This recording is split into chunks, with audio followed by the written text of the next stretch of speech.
ప్రభువైన యేసుక్రీస్తు నామములో మీకు సమాధానం కలుగునుగాక. షలోం. అనుదినము ఉదయకాల సమయంలో ప్రభు మీతో మాట్లాడుతున్నారని నేను రూఢిగా నమ్ముచూ ఉన్నాను. ఈరోజు దేవుడు మిమ్మల్ని బలపరిచే, మిమ్మల్ని ధైర్యపరిచేటటువంటి శ్రేష్టమైన వాగ్దానాన్ని దేవుడు ఇస్తున్నారు. జాగ్రత్తగా గమనించండి. మొదటి పేతురు రాసిన పత్రిక 5వ అధ్యాయము 7వ వచనము. జాగ్రత్తగా గమనించండి ప్రియులారా. వీలైతే నన్ను చూడడానికి ప్రయత్నం చేస్తారా? ఆయన మిమ్మును గూర్చి చింతించుచున్నాడు. దేవునికి స్తోత్రం కలుగునుగాక. ఆయన నీ గురించి బాధ్యత కలిగి ఉన్నాడు.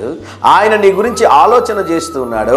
ఆయన నీ గురించి ఆలోచన చేస్తున్నాడు కనుక నువ్వు దేని గురించి చింతించాల్సిన అవసరం లేదని దేవుని సేవకుడిగా తెలియజేస్తున్నాను. ఆలోచన చేయండి ప్రియులారా. నిన్ను పట్టించుకునే వాళ్ళు ఎవరన్నా ఉన్నారా? అది నీ భర్త అయి ఉండొచ్చు, నీ భార్య అయి ఉండొచ్చు, నీ బిడ్డలు అయి ఉండొచ్చు, నీ కుటుంబం అయి ఉండొచ్చు.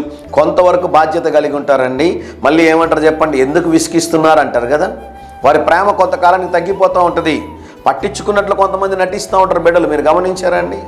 మన చుట్టూ ఉన్నవారు మన ఎడల చాలా బాధ్యత కలిగినట్లుగా నటిస్తూ ఉంటారు. అయితే ఈ ఉదయకాల సమయంలో సర్వశక్తిమంతుడైన దేవుడు నీతో మాట్లాడుతున్నాడు.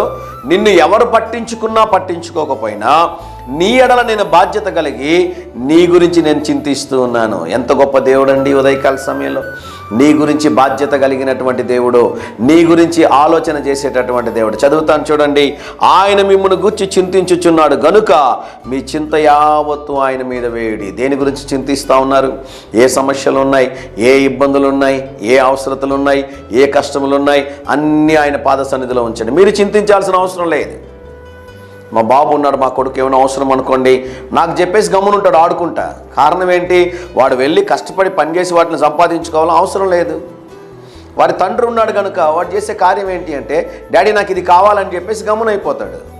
వాడికి ఏ సమయానికి అది అవసరమో మేము దాన్ని సమకూరుస్తుంటాం. అలాగే మనకు కూడా పరలోకపు తండ్రి ఉన్నాడు. ఆయన పేరు ప్రభు అయిన యేసుక్రీస్తు. అయ్యా నాకు ఈ అవసరం ఉంది ప్రభు అని చెప్పేశారు అనుకోండి, ఆయన పాద సన్నిధిలో ఉంచారనుకుని ఆయన అంటాడు, డోంట్ వరీ, నీవు చింతించాల్సిన అవసరం లేదు, నేను చూసుకుంటాను అంటాడు. అదే వాగ్దానం ఈ ఉదయకాల సమయంలో మిమ్మును బలపరచుటకు దేవుడు దయచేస్తున్నాడు. ధైర్యంగా ఈ దినాన్ని ఎదుర్కోండి. దేవుని సన్నిధి మీకు తోడుగా వచ్చునుగాక. ప్రియ పరలోకపు తండ్రి, మీరిచ్చిన శ్రేష్టమైన వాగ్దానము కొరకై స్తోత్రం ప్రభువా. ఈ దినం మా ప్రియులు తలపెట్టుచున్న ప్రతి కార్యములనైనా మీరు జయమును అనుగ్రహించమని యేసు నామములో ప్రార్థిస్తున్నాము తండ్రి. Amen, amen.